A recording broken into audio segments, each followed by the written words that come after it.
கோவையில் உள்ள தனியார் கல்லூரி ஒன்றில் நடைபெற்று வரும் வன உயிரினங்கள் பாதுகாப்பு தொடர்பான விழிப்புணர்வு புகைப்பட கண்காட்சியில் இடம்பெற்றுள்ள புகைப்படங்கள் பார்வையாளர்களை வெகுவாக கவர்ந்துள்ளது.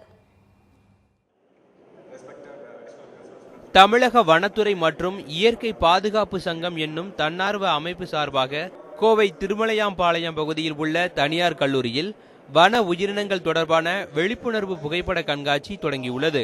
3 நாட்கள் நடைபெறும் இக்கண்காட்சியில் யானை, புலி, சிறுத்தை, மான், காட்டெருமை, அரிய வகை பறவைகள் ஆகியவற்றின் புகைப்படங்கள் பார்வையாளர்களை வெகுவாக கவர்ந்துள்ளது. காம்படிஷனில் மொத்தம் நான் 18 பிக்சர்ஸ் கொடுத்துருக்கேன்.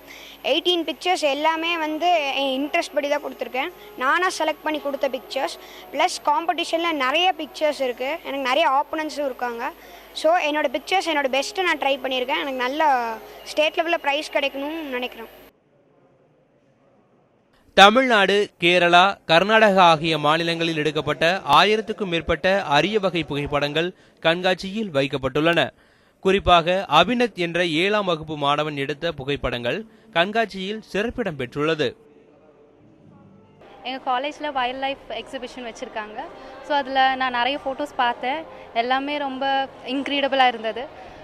இங்கே நிறைய அனிமல்ஸ், பேர்ட்ஸ், அந்த மாதிரி different kinds of animals and birds பார்க்கலாம். இது எல்லாமே நம்ம நேரில் கூட பார்த்துருக்க முடியாது. ஸோ எல்லாமே நம்ம ஃபோட்டோஸில் பார்க்கலாம். தென் டைகர், எலிஃபென்ட்ஸ், மெயினாக அது நம்ம எதுவுமே பக்கத்தில் நின்று பார்க்க முடியாது. ஸோ அதோட ஹேபிச்சுவல் எல்லாமே நம்ம பார்த்துட்ருக்கோம். இது ரொம்ப யூஸ்ஃபுல்லாக இருக்குது. கணிப்பொறி, தொலைக்காட்சி என வீட்டினுள்ளேயே முடங்கி கிடக்கும் மாணவர்களுக்கு இந்த கண்காட்சி ஒரு வரப்பிரசாதம் என்பது அனைவரின் கருத்து. செய்திப்பிரிவு நியூஸ் 7 தமிழ்.